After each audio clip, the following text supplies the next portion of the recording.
Welcome to RM biology. আরও একটি নতুন এবং অত্যন্ত গুরুত্বপূর্ণ ভিডিওতে তোমাদের স্বাগত। আজকের ভিডিওতে শুধু তোমরা সাজেশান নয়, তোমাদের আজকে 21 তারিখ, যাদের কম্পিউটার অ্যাপ্লিকেশন বা কম্পিউটার সায়েন্স নেই তাদের কিন্তু হাতে 22-23 দুটো দিন একদম ফাঁকা আছে, সাথে আজকের কয়েকটা ঘন্টা ফাঁকা আছে। তো মোটামুটি এই আড়াই দিন তোমরা কি করে ইউটিলাইজ করবে কেমিস্ট্রি পরীক্ষা ভালো করার জন্য তার কিছু টিপস এবং তোমাদের রুটিন আমি শেয়ার করব। তাই ভিডিওটি শেষ পর্যন্ত দেখো, যারা চ্যানেল নতুন চ্যানেলটি সাবস্ক্রাইব করে নাও এবং বেল বাটনটি বাজিয়ে দাও। তো দেখো 21 তারিখ তোমরা মোটামুটি 5টা পর্যন্ত সবাই বাড়িতে চলে এসছো আশা করি। তো সন্ধেবেলা একদম সন্ধে 6টা থেকে তোমরা পড়তে বসে যাও। সন্ধে 6টা থেকে পড়তে বসো 1 ঘন্টা 15 মিনিট পর্যন্ত, অর্থাৎ 7টা 15 পর্যন্ত পড়াশোনা করো। 7টা 15 পর্যন্ত পড়াশোনা করলে তোমরা কি পড়তে পারো, তোমরা কি পড়বে, চ্যাপ্টার ওয়াইজ MCQ করতে পারো। তোমাদের প্রত্যেকের যে টেক্সট বই আছে, টেক্সট বইয়ের চ্যাপ্টারের শেষে দেখবে প্রচুর পরিমাণে MCQ দেওয়া আছে এবং প্রত্যেকটার উত্তরও করা আছে। নিজে থেকে চেষ্টা করো, না পারলে উত্তর দেখো, আশা করি তোমরা পারবে। তো এটা তোমরা 1 ঘন্টা 15 মিনিট করলে, তারপরে একটা 15 মিনিটের ব্রেক নাও, নিয়ে 7:30টা থেকে 9টা পর্যন্ত তোমরা কি করো, ম্যাথ প্র্যাকটিস করো অথবা অর্গ্যানিকের কনভার্সানটা করো, যার যেটা পছন্দ। ম্যাথ প্র্যাকটিস করতে পারো, ম্যাথ প্র্যাকটিস যেমন ইলেকট্রোকেমিস্ট্রি থেকে ম্যাথ থাকে, সলিড স্টেট থেকে যে ম্যাথগুলো থাকে, তারপরে তোমাদের যে সলিউশন থেকে যে ম্যাথগুলো থাকে, এই সমস্ত ম্যাথ তোমরা প্র্যাকটিস করতে পারো, অথবা অর্গানিকের যে রূপান্তরগুলো আসে সেই রূপান্তরগুলো প্র্যাকটিস করো। এই 1.5 ঘন্টায় কিন্তু অনেক ম্যাথ, অনেক অর্গানিকের রূপান্তর তোমরা প্র্যাকটিস করতে পারবে। তারপর তোমরা দেখো 10টা থেকে 11:30 পর্যন্ত D&A ব্লক, এই দুটো কিন্তু প্রায় সিমিলার একটা জিনিস।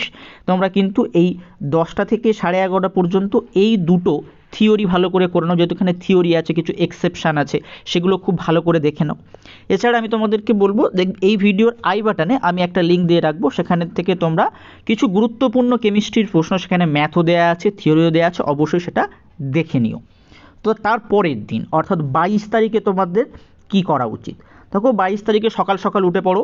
উঠে পড়ে 6:45 থেকে 8টা পর্যন্ত, 6:45 থেকে 8টা পর্যন্ত আবার আমি কি বলবো, একদম সকালবেলা মাইন্ডটা ফ্রেশ থাকে, ম্যাথ প্র্যাকটিস করো অথবা অর্গ্যানিক কনভার্সান করো। কোথাকার পিওয়াইকিউ, এই পিওয়াইকিউ কিন্তু অলরেডি আমি আপলোড করে রেখেছি, সেখান থেকে তোমরা ডাউনলোড করে পিওয়াইকিউ কিন্তু সলভ করতে পারো। এবং 45 মিনিট রেস্ট নাও। 45 মিনিট রেস্ট নিয়ে 8:45 থেকে 11:45 পর্যন্ত তোমরা একটা পিওয়াইকিউ ফুল সলভ করো, অর্থাৎ 2020, যার যেটা ইচ্ছা। আমি তোমাদের 2020 এখানে ইন্ডিকেট করেছি, মানে 2020 করতে হবে তার কোনো মানে নেই, কিন্তু একটা প্রিভিয়াস ইয়ার সলভ অবশ্যই করো, একদম ঘড়ি ধরে 3 ঘন্টা বসে। তারপর 15 মিনিট রেস্ট নিয়ে 1 ঘন্টা একটু পড়াশোনা করো।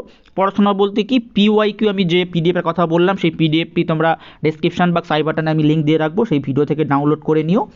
ওই 1 ঘন্টা জাস্ট ওই পিডিএফ থেকে যতগুলো এসএকিউ আসে তোমাদের, অর্থাৎ এসএকিউ বলছি, VSAQ, যতগুলো VSAQ তোমাদের এসছে লাস্ট 5 বছর বা 6 বছরে, সেগুলো একটু চোখ বুলিয়ে নাও।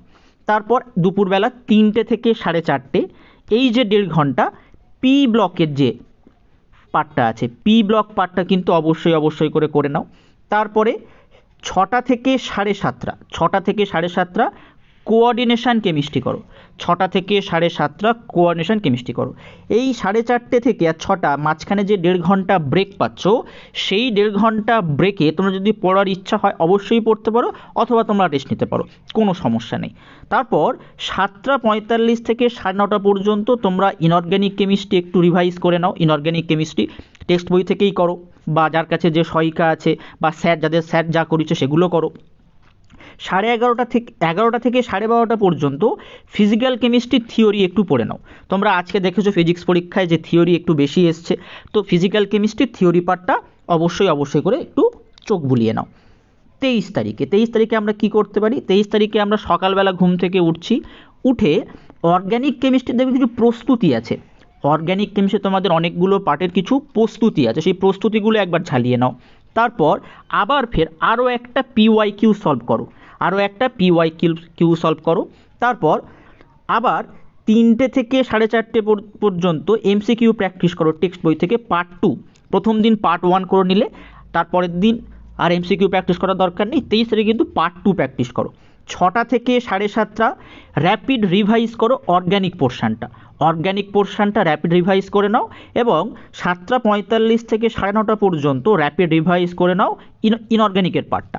পরীক্ষার আগের দিন বেশি রাত জাগার কোনো প্রয়োজন নেই। 9:30 পর্যন্ত পড়াশোনা করে খাওয়া দাওয়া করে একটু রেস্ট নিয়ে কিন্তু শুয়ে পড়তে পারো, ঠিক আছে?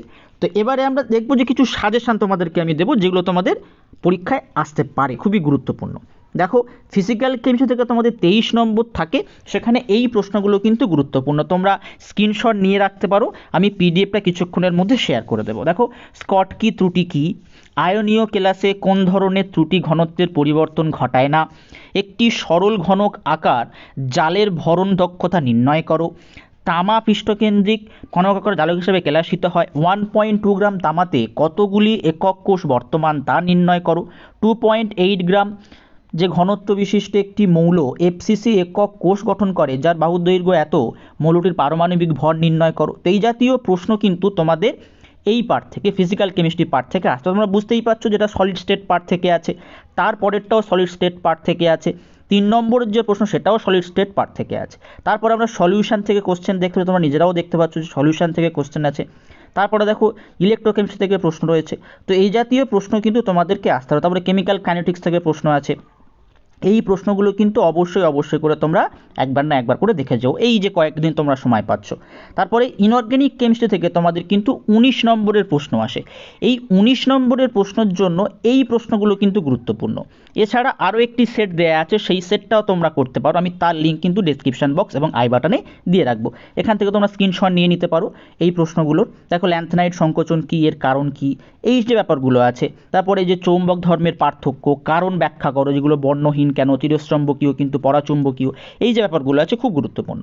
তারপরে অর্গ্যানিক কেমিস্ট্রিতে 28 নম্বর থাকে। সেই অর্গ্যানিক কেমিস্ট্রির 28 নম্বর পাওয়ার জন্য বা 28 নম্বর খুব ভালোভাবে ক্যারি করার জন্য এই প্রশ্নগুলো কিন্তু তোমরা একটু চোখ বুলে যেতে পারো, বা এই টাইপের প্রশ্নগুলো কিন্তু অবশ্যই করে তোমাদের চোখ বুলে যেতেই হবে। দেখো, ডাইক্লোরোমিথেনের ব্যবহার, মানবদেহের উপর ক্ষতিকর প্রভাব, একটি উদাহরণ সহযোগে দেখা স্ট্র্যাটোস্ফিয়ারে কীভাবে ফ্রেয়ন ওজনকে বিয়োজিত করে, এই প্রশ্নগুলো। দেখো, আমি যে রূপান্তর ভবনের কথা বলছিলাম বা রূপান্তরের কথা বলছিলাম, এইগুলো বেনজোইক অ্যাসিড থেকে সালফানিলিক অ্যাসিড, অ্যাসিটিক অ্যাসিড থেকে ম্যালোনিক অ্যাসিড, মিথাইল বেনজিন থেকে বেনজালডিহাইড, সায়ানোবেনজিন থেকে বেনজালডিহাইড, এগুলো কিন্তু অত্যন্ত গুরুত্বপূর্ণ। তারপর দেখো, এখানে আমি অনেকগুলো রাসায়নিক যৌগর পরিবর্তন দিয়ে রেখেছি, প্রচুর দেয়া আছে, এগুলো তোমরা কিন্তু অবশ্যই করে প্র্যাকটিস করো। তাছাড়া কি আছে, আর আর এস চিহ্নিতকরণ যেটা আছে, তারপরে এই রাসায়নিক বিক্রিয়া শনাক্ত করো, মানে এগুলো দেয়া আছে, এ কী হবে, বি কী হবে, এক্স কী হবে, ওয়াই কী হবে, এই জাতীয় প্রশ্ন কিন্তু তোমাদের প্রায় আসতে দেখা যায়। তো আজকের ভিডিওটি এই পর্যন্ত। যারা চাইছো যে আমি এই পার্টটাও সলভ করে দিই তোমার, তারা অবশ্যই নিচে কমেন্ট করো, আমি কিন্তু তোমাদের সলভ করে দেবো যেগুলো কেমন কি হতে পারে। তো আজকের ভিডিওটি এই পর্যন্ত। যারা চ্যানেল নতুন, চ্যানেলটি অবশ্যই করে সাবস্ক্রাইব করে নাও, এবং তোমাদের পরীক্ষা অত্যন্ত ভালো হবে। তোমরা এই কয়েকদিন কিন্তু খুব ভালো করে পড়াশোনা করো, টাইম একদমই নষ্ট করো না।